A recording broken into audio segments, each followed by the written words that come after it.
Ich bin Franca De Rosa, 46, Mami von 2 Kindern.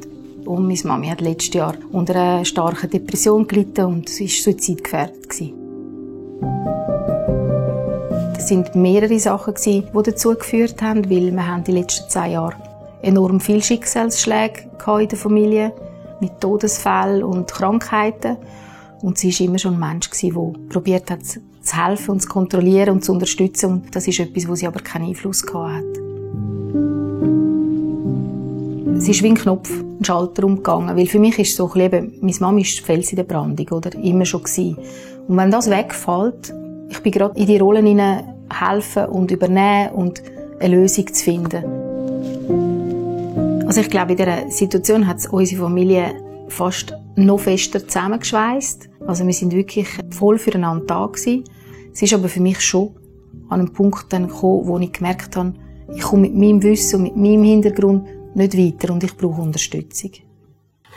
Ja, am besten nehmen Sie gerade Platz, dann können wir die weiteren Schritte besprechen, wo wir ja jetzt so ein bisschen dran sind bei meiner Mami. Genau, wie geht es Ihrer Mami denn jetzt gerade?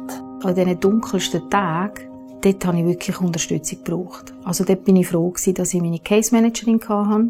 Ich habe schon auch auf meine Schwester zurückgegriffen, aber ich habe gewusst, meine Schwester muss auch funktionieren, wenn ich nicht funktioniere. Und dort habe ich gewusst, ich kann irgendwo abladen, wo es dann nicht emotional so tangiert wie jetzt in der Familie drin. Das Case Management hat in vielerlei Hinsicht unterstützen, und zwar auch wirklich konkret, also was für Möglichkeiten gibt es, was für Hilfestellungen gibt es, die man probieren könnte, eben zum Beispiel Ambulanz-Setting oder dann eben stationäres Setting. Und wir haben, glaube ich, alles ausgeschöpft und probiert. Und wir hoffen jetzt einfach das Beste, dass das langt. Wenn es dann so weit ist, wenn Ihren Zustand sich verschlechtert, werden dann Therapeuten das entscheiden für Sie.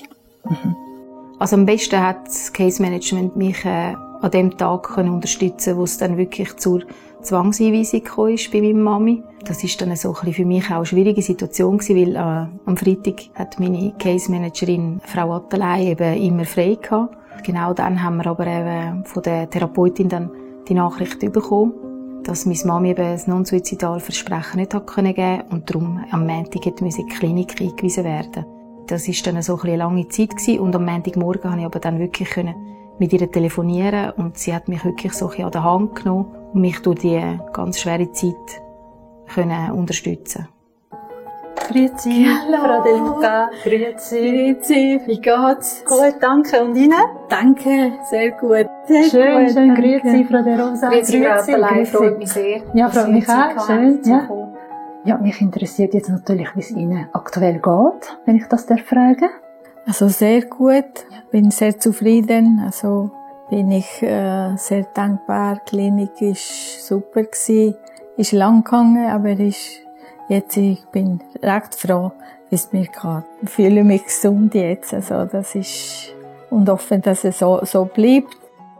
So, siehst du, jetzt geht es aber schneller das Zweite. He? Hast vielleicht ein bisschen mehr, wenn's... Ja. Das ist mein Hobby, ja, das Kochen, und das mache ich gerne. Also, koche immer etwas anderes, ausprobieren. Das wichtig ist, dass du nicht bleibst hocken. Das ist das Schlimmste für eine, die Krankheit hat. Mache ich das, dann haben wir erledigt. Also, dass es jetzt wieder bei meiner Mami aufwärts gegangen ist sicher zu 80% ihr Verdienst. Ich denke, jede Hilfeleistung oder jede Hilfestellung oder jede Handbietung, die man hätte machen können, hat sie aber annehmen. Also da ist auch ihr Wille, der dann wieder geweckt worden ist. Ich glaube, es war ein Zusammenspiel von all diesen Faktoren. Die Therapieformen, das Case Management, da hat die Familie, haben ganz viele Sachen zusammengespielt, dass es jetzt wirklich besser geworden ist. Also ich denke, es ist extrem wichtig, über mentale Gesundheit zu reden, weil es ist ein Thema, das zu wenig angesprochen wird. Also man tendiert immer dazu, also mich eingeschlossen, alles ein bisschen ins Lächerliche zieht, damit es einem ein bisschen besser geht. Aber man muss einfach auch über Sachen reden, wenn es einem wirklich schlecht geht. Viele schämen sich und es braucht extrem keine Scham, weil ich denke, Depressionen trifft oft Menschen, die extrem stark und sensibel sind, und die sind sehr wichtig für unsere Gesellschaft. Also heute hast du es besonders fein gemacht. Wirklich die Soßen auch, merkst du. Momentan kann ich sagen, ich sage es jetzt einmal stabil, geht es uns als Familie. Es ist einfach momentan so, dass sie gut eingestellt ist. Sie hat ganz eine gute Therapeutin, wo sie nach wie vor geht. Sie macht auch ganz viel für sich. Also sie kocht wieder, sie geht spazieren, sie schwimmt, sie ist voll wieder im Leben. Und das kann man sich als Tochter gar nicht besser wünschen.